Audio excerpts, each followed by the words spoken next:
Mana birodarlar, Sha'bon oyini oxirlarida turibmiz. Roza tutamiz. Allohga hamdlar bo'lsin. Bu Ramazonga siz bilan bizni yetkazdi. 30 kun taravih o'qishlikka Alloh taolo bizga imkon bersin.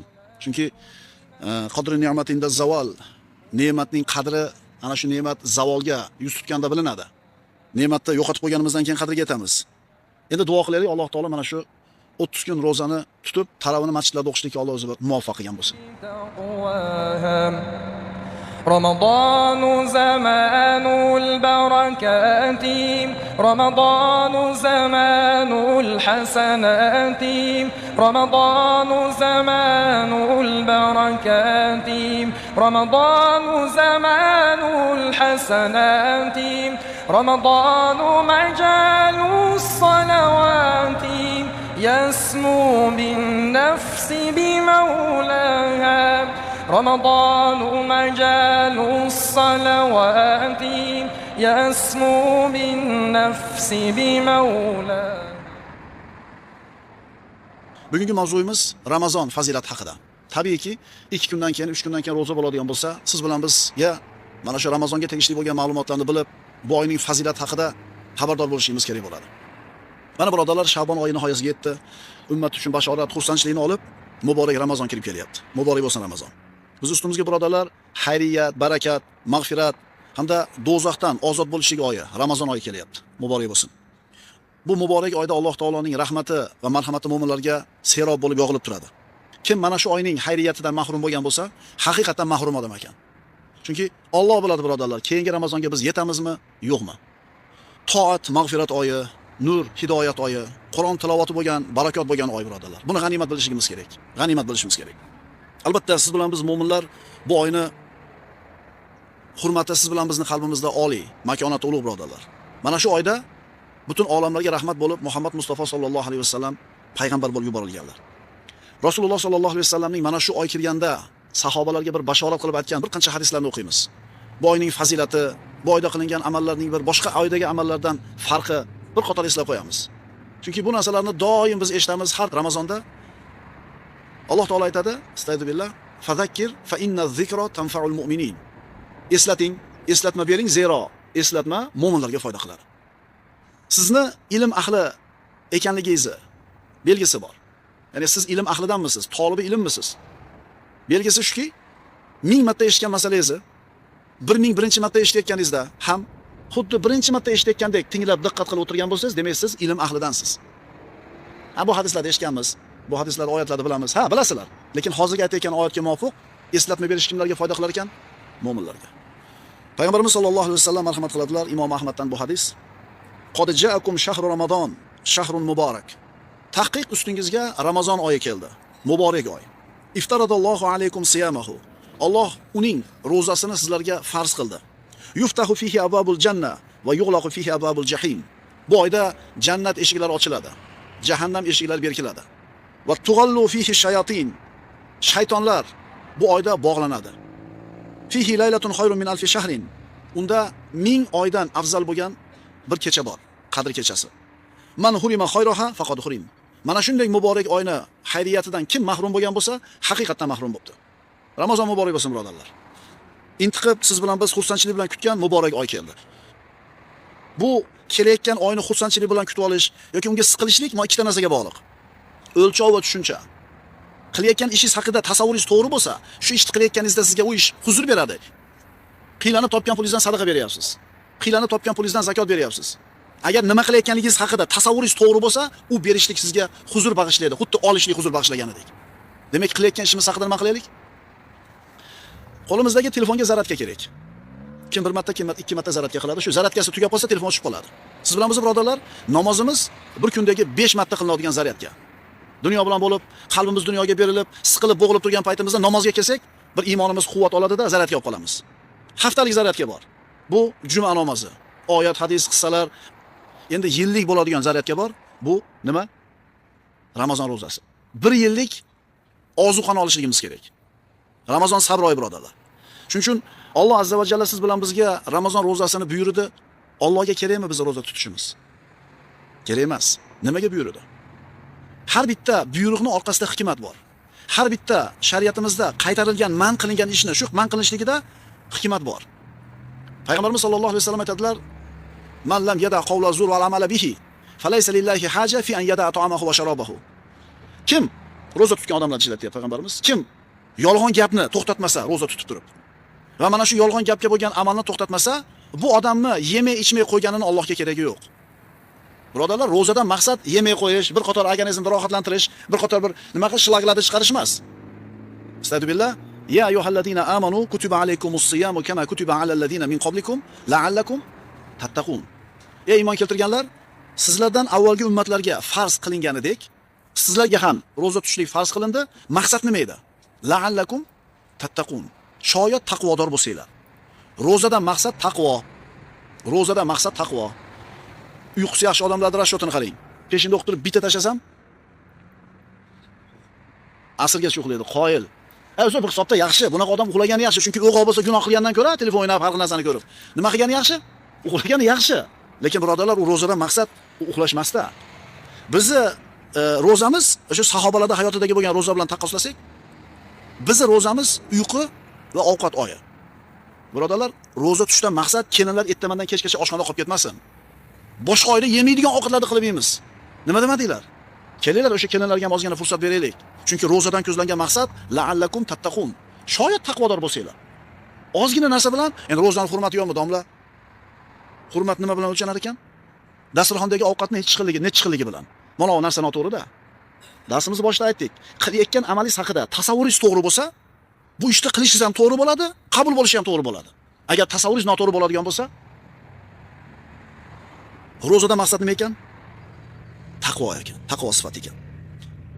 Bu oy birodarlar bandalarning foydasiga yoki zarariga hujjat bo'ladi. Bu oyni hurmatini rioya qilgan odamni Alloh taolo hurmatini rioya qiladi. Zoya qilgan bandani Alloh zoya qiladi. Birodarlar, roza bu ixlos ibodati. Nimaga desiz? Namozingizga riyo aralashib qolishi mumkin. Masjidga chiqasiz, hajingizga, umringizga, boshqa, ammo rozaga riyo aralashmaydi. Qana qilib? Issiq, charchadingiz, uyga kirdingiz, xolodilnikda muzdek suv turibdi. Hech kim yo'q, eshik yopiq, xotin eshikda yuribdi, chanqagansiz. Aytingchi, nima to'sadi shu yerda sizni suv ichishdan? Muborak bo'lsin. Muborak bo'lsin. Alloh taolo iymonni beribdi. Hech kim ko'rmayapti-da. Mana shu ixlos bo'ladi. Maza qilyapsizmi menaki ichmasdan? Yo ichib maza qilasizmi? Ichmay maza qilasizmi? Demak, Ramazon ro'zasi nima ekan? Bu ixlos ibodat ekan. Alloh azza va jalla mana shu oylarni aylantirib, qachon issiqda, qachon sovuqda Ramazon oyini bizga yuborib sinaydi. Mana shu sinov bilan siz bilan biz ajralamiz odamlardan. Shu sinov bilan siz bilan bizni qadrimiz yuksaladi Allohning nazarida. Mana shu sinov tufayli, imtihon tufayli jannatdagi darajamiz belgilanadi. Jannatga hech kimimiz amalimiz olib kira olmaydi. Siz bilan bizning amalimiz jannatga olib kirmaydi. Allohning rahmati bilan kiramiz. Unda amal nima uchun deyilsa, amal ana shu jannatdagi etajingizni belgilashlik uchun. Astagfirullah. Alif lam mim. Ahasiban nasu an yutraku an yaqulu amanna wa hum la yuftanun.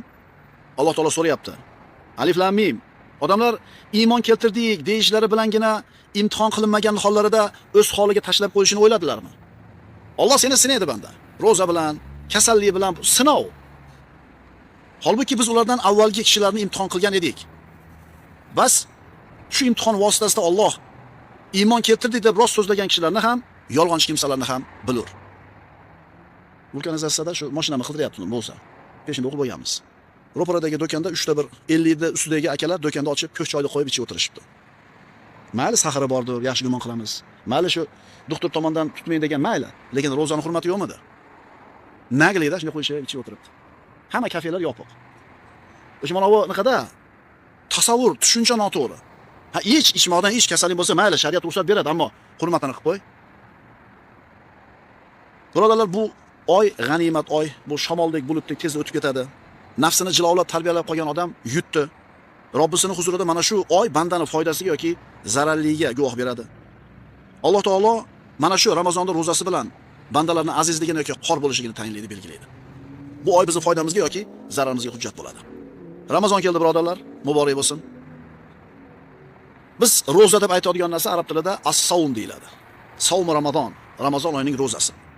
Savm lug'aviy ma'nosi kishi ikki shahvatini tiyishligiga aytiladi. Ya'ni qornini va farjini. Mana kimdir kasal, kimdir betob tutmasligi yoki safarda yurganligi sababli ro'zadan bir ma'zur bo'lishi mumkin. Lekin Alloh taolo aytadi: "Va antasumu khayrun lakum in kuntum ta'lamun." Endi agar bilsanglar, tutganinglar o'zinglarga yaxshi deyapti Alloh. Kasal odam tutmaydi. Ammo safarga chiqqan odamchi? Masalan, hozirgi safarlar avvalgi zamondagi safarlardek emas. Turkiyaga borsin, Xitoyga borsin, Dubayga borsin, tijorat bilan gastinsada yotadi. Konditsioner bor. Hatto ayrim shu boshqa mamlakatlardagi odamlar shu darajada o'lchov tushunchasi buzilganligidan musulmon obod yurtda yashaydi. Ramazon oyida safarga chiqib olar ekan. Nima qilmasligi uchun? Nima deb o'ylaysizlar? Ramazonda roza tutmagan odam keyin o'rniga qazosini tutib beradi deb o'ylaysizmi? Qarang, Ramazonni yuk, mashaqqat, mehnat deb o'ylayapti. O'zi biz xursandchilik, sharaf deb qabul qilardik-ku. Ko'ryapsizlarmi? Qayerda yashashdan qat'iy nazar, kimlar bilan yashashdan qat'iy nazar, mana bu ikkita narsasi noto'g'ri bo'lsa, tushunchasi, o'lchovi, tasavvuri noto'g'ri bo'ladigan bo'lsa, shunday qilayotganlar ham bor. Lekin Alloh aytayapti: "Va antasumu khayrun lakum." Musofir bo'lgan chog'ingda ham tuta olasang, agar sharoiting bo'lsa, tutganing yaxshi deyapti. Hatto ana shu uzri bor odam, o'sha dali sahridir yoki suv ichib turish kerakdir, saharlikka turadi. Niyat qiladi, og'zini yopadi, o'sha dori ichadigan joyigacha tutadi. Tushunyapsizlarmi ro'zani hurmatini? Endi boyaga biz aytgan choyda nagil ichib o'tirganlar, mana bu ikkita narsasi noto'g'ri. Keyingi Ramazonga kelasanmi, yo'qmi Xudo biladi. Har bitta ishning hikmati bor dedik shariatimizda. Agar ota bolasiga tishingni yuvib ol bolam desa, u buyruqni bajarishi oson. Chunki bu buyruqning orqasidagi foydani biladi bola. Siz bilan bizga Alloh taolo zino qilma, o'g'illik qilma, tarozidan urma dedi. Uni orqasidagi hikmatni tushunamizda, bajarishimiz oson. Endi siz bilan bizga buyurilgan buyruqni orqasidagi hikmatni tushunmasak, bajarishimiz qiyin bo'ladi. Endi ota bolasiga tishini yuv desa, orqasidagi foydasini tushungani uchun oson itoat qiladi. Endi tayyor turgan ovqatni qonni ochib turganda bolam yema desa, nimaga deydi? Nimaga deydi? Yana qaytarib aytaman. Siz hikmatini tushungan ishni, buyruqni bajarish oson bo'ladi. Ammo siz hikmatini tushuna olmasangiz, qiyin bo'ladi. Endi sizni nima majbur qiladi? Kunduzida och qolishlikka, chanqashlikka, joningizni, nafsingizni qiynashlikka nima majbur qiladi? Iymoningiz. Iymoningiz nima deyapti? Modomiki Alloh taolo shu ishni qil dedimi? Demak, buning orqasida ulkan katta foyda hikmat bor. Robbingizga bo'lgan iymoningiz sizni ovqatdan to'sadi. Tushunarlimi? Yana qaytarib aytaman, muborak bo'lsin, bu iymon bu. Hech kim ko'rmayapti. Ha, tutdim deb qo'ysangiz kim bilib o'tiribdi? Tiling chiqarchi deydimi? Qayerdan biladi? Bu faqat mo'min odam qiladigan ixlos ibodati, sabr ibodati. Orqasidagi hikmatni siz bilan biz tushuna olmasak ham, bo'yin sunayotganligimiz siz bilan bizni Allohga bo'lgan iymonimizni, ishonchimiz alomati. Inson o'zini, nafsini isloh qilishligida, sulukiyatini tuzatishda ro'zani birodarlar ahamiyati katta. Shuning uchun juda ko'p amallar mana shu ro'za tutishlik bilan gunoh bo'lgan amallar kafforat qilinadi. Mana hikmatlaridan bittasi. Uylanishlikka imkoniyati bo'lmayotgan yigitlarga shariat ro'za tutishlikni tavsiya qiladi. Chunki mana shu shahvatni sindirishlik, nafsni jilolashlikka eng kuchli qurollardan bittasi. Bir inson bir narsani xohlayapti, unga imkoniyati yo'q. Yana bitta odam shu narsani xohlayapti, imkoniyati bor. Qaysinisini shu ishdan tiyilishi qiyinroq? Ana endi siz bilan biz imkoniyatimiz bo'lib turib yemay ichmayotganligimiz nafsimizni tarbiyalashlikka, nafsimizni jilovlashlikka siz bilan bizga zo'r fursat bo'ladi. Rasululloh aytganlar: "Ya ma'shara shabab, man istata'a minkumul ba'ata falyatazawwaj." Ey bo'ydoqlar jamoasi, ey yigitlar, kiminglar uylanishlikka imkoniyati bo'lsa, uylansin. "Va man lam yastati' fa alayhi bis-sawm fa innahu lahu bija'un." Endi kim uylanishlikka imkoniyati bo'lmasa, roza tutsin. Chunki u roza ana shu yigit uchun shahvatni sindirishlik. "Was-so'imina was-so'imat wal-hafizina furujahum wal-hafizat." Roza tutuvchi erkaklar, roza tutuvchi ayollar, avratlarini saqlovchi erkaklar va avratlarini haromdan saqlovchi bo'lgan ayollar. Demak, inson shahvatini kesishlikdagi eng ishonchli vosita nima ekan? Roza ekan. Ya'ni qaysi oy kelganligini his qilaylik. Uxlab nima qilmaylik? Beparvolik bilan o'tkazib olmaylik, birodarlar. Jabir roziyallohu anhudan rivoyat qilinadi: "Innamas-siyamu junnatun yastajinnu biha al-abdu minan nar." Imom Ahmaddan. Roza qalqon, birodarlar. Albatta, roza qalqondir dedilar Rasululloh, u bilan banda o'tdan himoyalanadi. "Ma min abdin yasumu yawman fi sabilillahi illa ba'adallohu bi zalika al-yawm wajhahu anin nari 70 khalifan." Qaysi bir banda dedilar Rasululloh sallallohu alayhi vasallam, bu muttafaqun alayh bo'lgan hadis. Alloh uchun bir kun roza tutsa, bir kun, ya'ni Alloh uchun Ramazonda bir kun roza tutsak, mana shu bandaning yuzini ana shu kun sababli 70 yilga do'zaxdan uzoqlashtiradi. Bir kuni 70 yilga. Sezon deymiz, ha? Nima deymiz? O'sha kiyim-kechak sotadiganga, masalan, dublonga sotadiganga kuz sezon, to'g'rimi? Yoqishmi? Kuz. Chunki uje qishgacha olib bo'lgan bo'ladi-da. Yoki bo'lmasam yozgi kiyim sotadiganga sezon qachon? Bahor. O'sha sezonda olib qolaylik deydi. Mana shu sezonda olsak tom olib qolamiz. Ya'ni g'animat biladi mana shu narsani. Ramazon mo'min uchun nima? Sezon. Ko'paytirilgan 70 ta. Bunaqa formula qayerda bor? Ro'zadorning savobi behisob qilib beriladi. Astagfirullah. Innama yuffas sabiruna ajrahum bighayri hisab.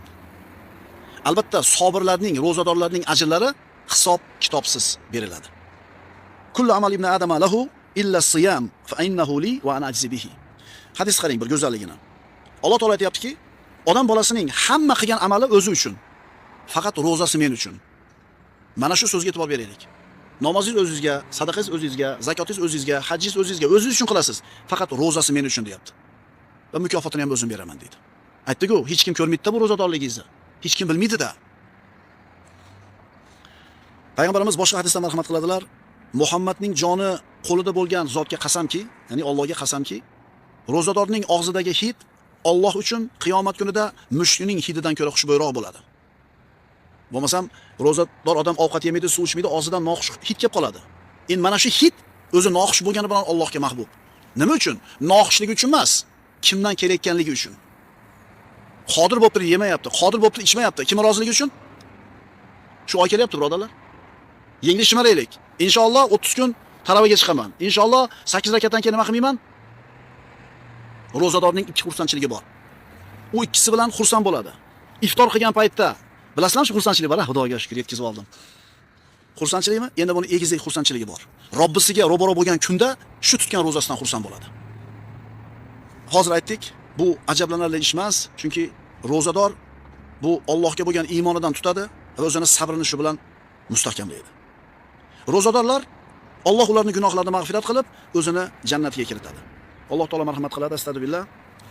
Was-soimina was-soimat wal-hafizina furujahum wal-hafizat waz-zakirina Alloha katiran waz-zakirat a'adda Allohu lahum mag'firatan wa ajran azima. Qiyomat kunida birodarlar, ro'za o'zining egasini shafaat qiladi. Shafaat degani nima degani? Yo'la borish. Bu bizdan da borish. Kigiz boring bizdan deb qo'yamiz. U qormaq o'tkazing deymiz. Demak shunda yo'la borish. Akalar, hammamiz varzuqna shafaatahu yawmal qiyamah deb duo qilamiz. Rasulullohning shafaatini bizga rizq qilib bergan.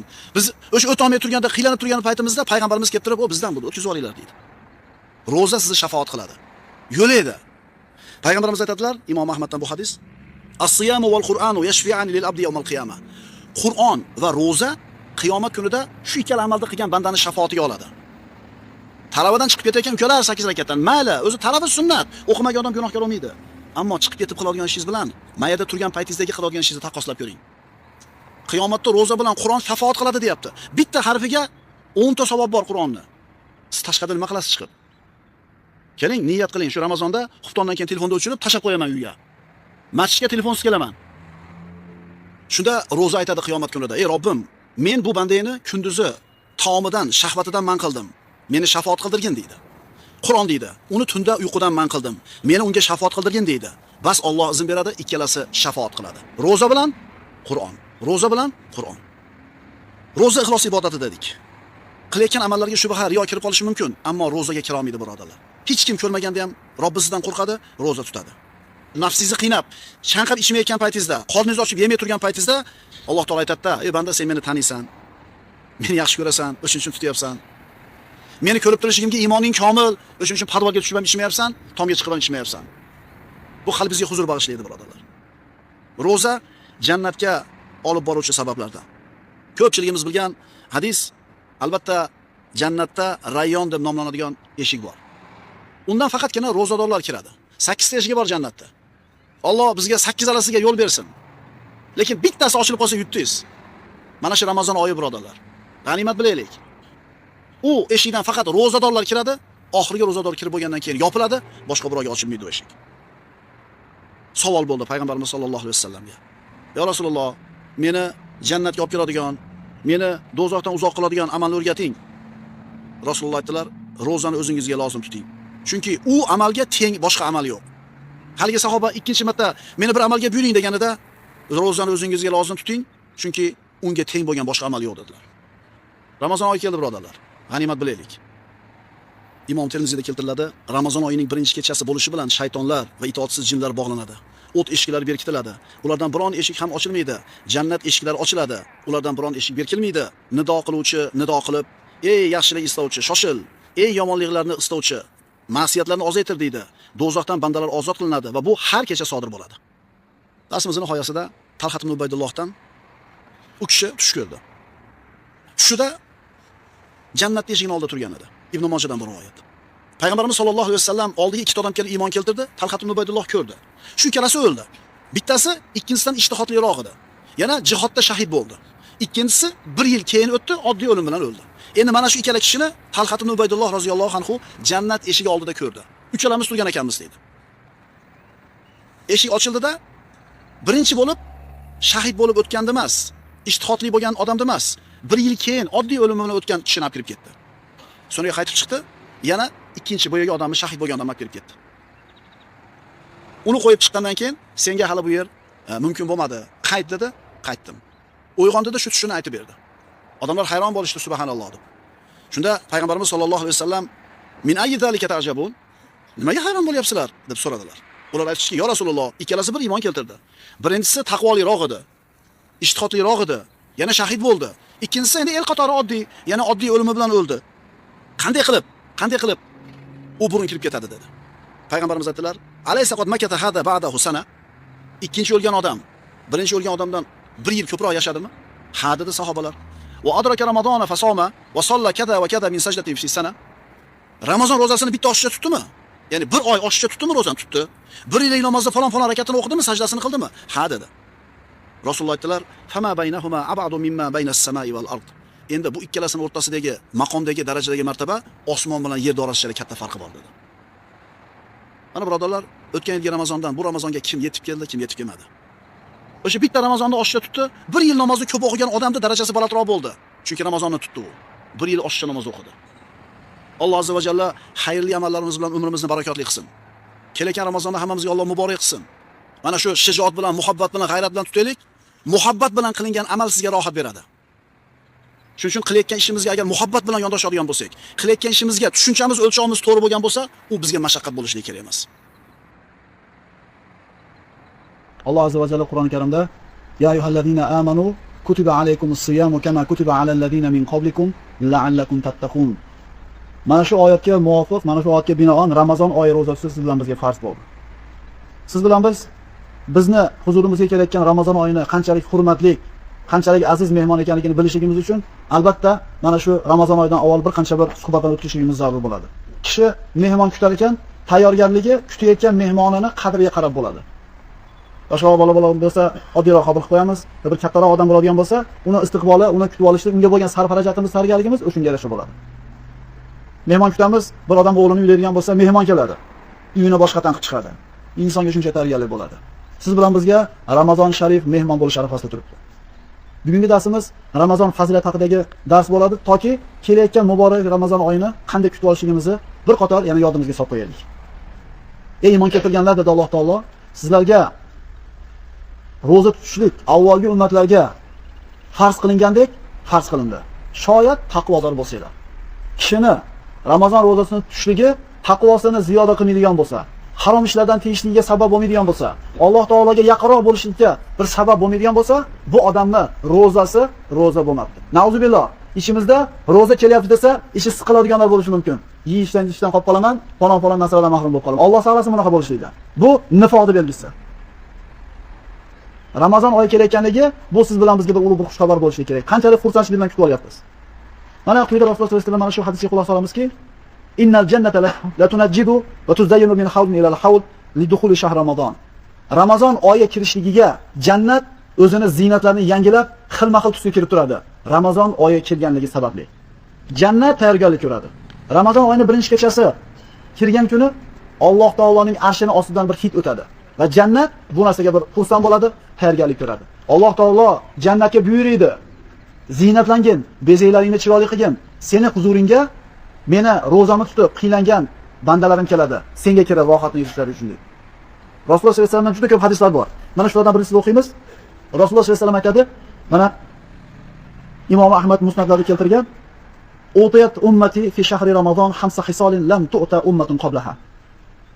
Meni ummatim Ramazon oyida hech qaysi ummatga berilmagan 5 ta xislat bilan deydi, ne'matlandi deydi. 5 ta xislat bor, bu faqat meni ummatimga beriladi bu narsa Ramazonda. Birinchisi, la halufu famis soim atyaba indallohi min rihil misk. Musa alayhisalom qissasini gaplashganimizda Alloh taolo 30 kun roza tutishlikni farz qildi. Musa alayhisalomga tutishlikni buyurdi. 30 kun roza tutganda og'zidan hid kelishni boshladi. Va daraxtni bakidan yeb qo'ydi. Alloh taolo itoat qildi, yana 10 kun roza tutishlikni buyurdi. Demak, roza tutgan odamning og'zidan bir hid kelishligi tabiiy narsa, insonning tabiatida bor narsa. Endi kishi ro'zador bo'lib, og'zidan mana shunday bir hidni kelishligi bizning nazarimizda bir noxush hid bo'ladigan bo'lsa, Alloh taolo uchun ro'zadorning og'zidan chiqqan hid mushk ambarning hididan ko'ra yoqimliroq bo'ladi. Demak, sizda Allohga yoqadigan bir hid bor. Nima sababli? Ramazon ro'zasi tufayli. Qachon beriladi bu fazilat? Faqat Ramazon oyida. Mana shu oy kelyapti. Va tastagfiru lahumul malaikatu hatta yaftiru. Ikkinchi berilgan fazilat to og'zini ochgunga qadar kishi ro'zador bo'lib yurar ekan, farishtalar gunohlarini kechirishini Allohdan so'rab turadi. Bir ishni gapirib turib, tavba qiling degan, yaxshi gapga ham yomon gapga ham farishta bir marta amin deb qo'yishdan qo'rqamiz. Bu yerda farishta bomdodda ozonidan shomda ozonigacha gunohingizni kechirishini Alloh taolodan so'rab turadi. Farishtalarning duosi ijobat. Tusafatu fiki maradatu shayatin. Shaytonlar Ramazon oyi kirganda zanjir band qilinadi. Jannat har kuni 70-30 kelib turadi. Jannat eshiklari ochiladi. Mana bir ayb ish qilib qo'ysak, endi hayotimizga olib kelmay ilojimiz yo'q. Bu hadislarda ko'p eshitganmiz. Lekin hayotimizga olib kelishdan bo'lgan edi. Bir gunoh qilib qo'ysak, shayton aldab qo'ydi. Shayton adashtirib qo'ydi. Shaytonga to'ngaveramiz. Mana birodarlar, Ramazon oyi kelyapti. Endi o'zimiz qolyapmiz. Rasululloh Imom Ahmad keltirgan sahih hadisda aytayapti. Ramazon oyi kelganda shaytonlarni Alloh taolo baylab, jahannam eshiklarini yopib qo'yadi deydi. Hadislarda keladi. Baylansin, dengizdagi orollarga uloqtirilsin der ekan Alloh taolo. Shaytonlar bo'lmaydi ichimizda. Demak, endi sigaret tashlamayotgan o'zimiz bo'lamiz. Namozga turmayotgan o'zimiz bo'lamiz. Gunoh ma'siyat qilayotgan o'zimiz. Endi to'nkab qo'yadigan hech kim yo'q. Mana endi musulmon kishi, erkak kishi o'zini erkakligini bir sinab olsinki, endi yakkama-yakka qoldingiz. O'zingiz va nafsingiz. Ramazondan burungi kunda nafsingiz bitta, shaytoningiz bitta, ikkitasiga qarshi kurashib, bir yerda bir mahal yetib, bir marta o'tkazayotdingiz. Endi bittaga bitta qoldingiz. Qani quvvatingiz yetamikin shu sigaret tashlab olishlikka. Yoki namozni boshlab davomiy bo'lib olishlikka. Va Ramazon oyida mana shunday bir tun borki, oxirgi tuni, bu tunda Alloh taolo hamma bandalarning gunohlarini kechiradi. Ya Rasululloh, bu qadr kechasimi dedi? Yo'q dedi. Albatta qadr kechasi bo'lishi shart emas dedi. Ramazonda qaysi tuni bo'lishidan qat'iy nazar, oxirgi 10 kunligidan Alloh taolo xohlagan bir tunda bandalarning gunohlarini kechirishini va'da qildi. Imom Nasoiy rivoyat qilgan hadisda payg'ambar sollallohu alayhi vasallam aytadi: "Qad ja'akum shahru Ramazon, shahrun mubarakun, qad iftaradallohu alaykumus siyamahu." تفتح فيه أبواب الجنة وتغلق فيه أبواب الجحيم وتغلل فيه مردة الشياطين وفيه ليلة خير من 1000 شهر. Haqiqiy sizlar ustinglarga muborak bo'lgan Ramazon oyi keldi. Alloh bu oyda roza tutishni sizlarga farz qildi. Jannat eshiklari mana shu oyda ochiladi. Do'zax eshiklari berkiladi. Shaytonlar zanjirband qilinadi va mana shu Ramazon oyida 1000 oydan afzal bir tun bor.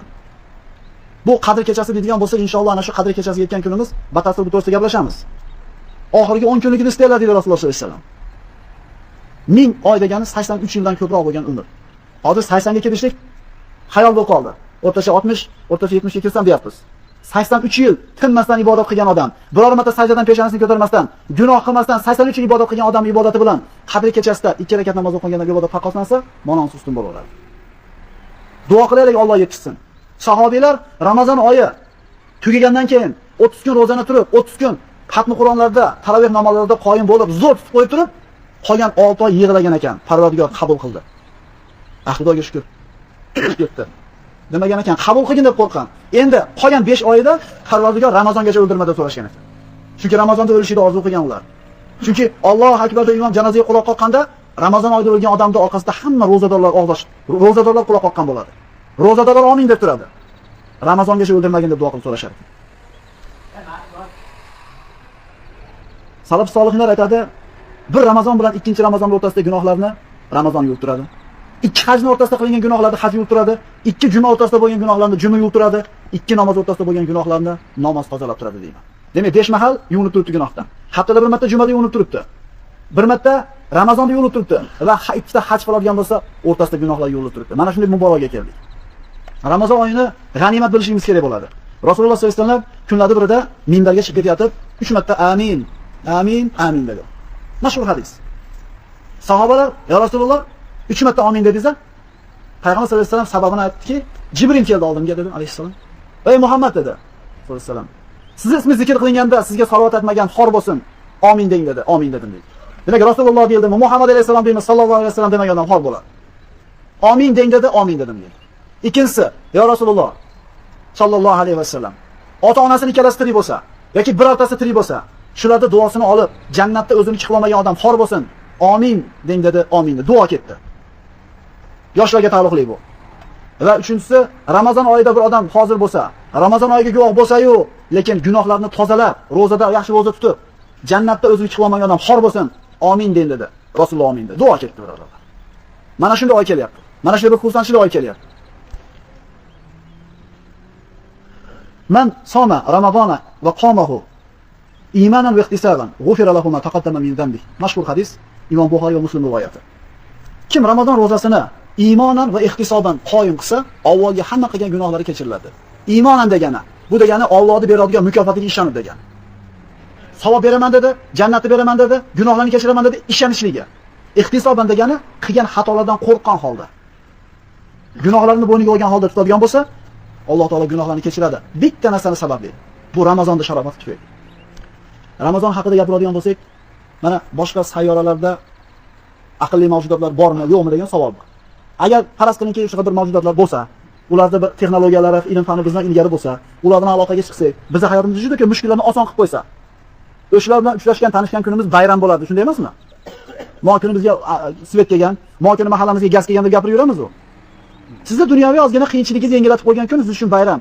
Endi insoniyat jahannamga qarab, shirk botqog'iga botib, do'zaxga qarab ketayotgan paytda vahiy bo'lgan, jannat yo'lini ko'rsatgan, do'zaxdan bizni qaytargan yo'l qaysi oyda nozil bo'ldi? Ramazon oyidami? Qadr kechasidami? Demak, Laylatul Qadr xoyrun min alf shahr, 1000 yildan afzal deyilyapti. Jahannamga qarab ketyapti insoniyat. Alloh taoloning rahmati bo'lgan Rasululloh sollallohu alayhi vasallamga nubuvat mana shu kechada nozil bo'ldi. Mana shu narsasi bilan, mana shu kuni bilan Ramazon oyi boshqalardan afzal bo'ladi. Imom Muslim rivoyat qilgan hadisda Ramazon oyida qilgan amallarimiz boshqa amallardan, boshqa oylardagi amallardan qanchalik fazilatligini bilsak bo'ladi. Allohu taala kullu hasanatin ya'maluha ibn Adam tud'ab lahu min ashratin ila 700 zif illa sawm. Ro'zadan boshqa deyapti Alloh taolo. Ro'zadan boshqa odam bolasi qilgan amallar 10 barobardan 700 barobargacha savobi ko'paytirib beriladi. Faqat ro'za bo'ladi ishga kelmaydi dedi. Nima uchun? Ro'zasi men uchun. Uni mukofotini faqat o'zim beraman.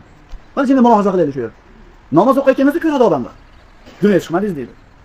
Hajga bormayapsiz deydi. Zakot bermadingiz deydi. Biz hamma qilgan amallarimizni odamlar ko'radi. Faqat ro'za borki, bu ro'zani hech kim bilmaydi. Mana ro'za tushunib qo'yib turib, bir chekkaga o'tib, suv ichib olsangiz yoki ovqat yeb olsangiz kim bilib o'tiribdi? Ehtimol namozingizni oshnangizdan hijolat bo'lganligi uchun chiqib o'qiyotgandirsiz. Ya'ni ixlosingizga putur yetadi. To'g'rimi? Hamma etakka pul tashlayotgan paytda hijolat bo'lganingizdan tashlayotgan bo'lishi mumkin. Riyo aralashib qoladi bari odamlarda xursandchilik, yorug'ligi. Lekin ro'za haqiqiy ixlos bilan bo'ladigan ibodat. Chunki aytmaysizda keltirmang ro'zadorman deb. Sizni ro'zadorligingizni bilmaydi-da. Yolg'iz qolganingizda yeyishdan, ichishdan nima to'syapti sizni? Aytingchi, odamlarga gapirma. O'shuning uchun Alloh taolo aytayaptiki, bandani tutgan ro'zasi faqat men uchun dedi. Mukofotini ham faqat o'zim beraman. Ramazon oyida qilingan ibodatlar nafl ibodat mana hadislarda keladi. Ramazon oyida qilingan bitta nafl ibodat boshqa oylarda qilingan farz ibodat savobini beradi.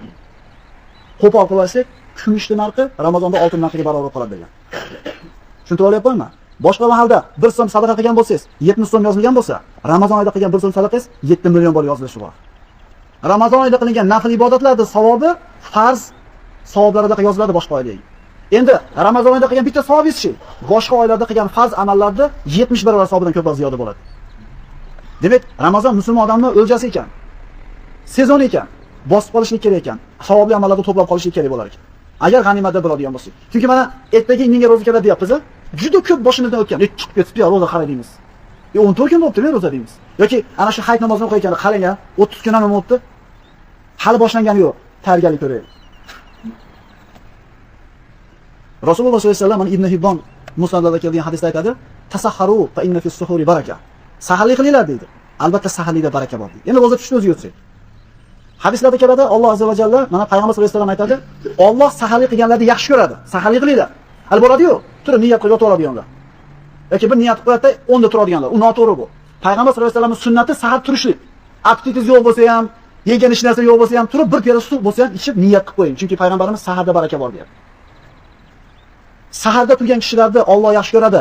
Farishtalar istig'for aytadi, salovat aytadi shu bandalarga. Kimga? Saharlik qilgan bandalarga.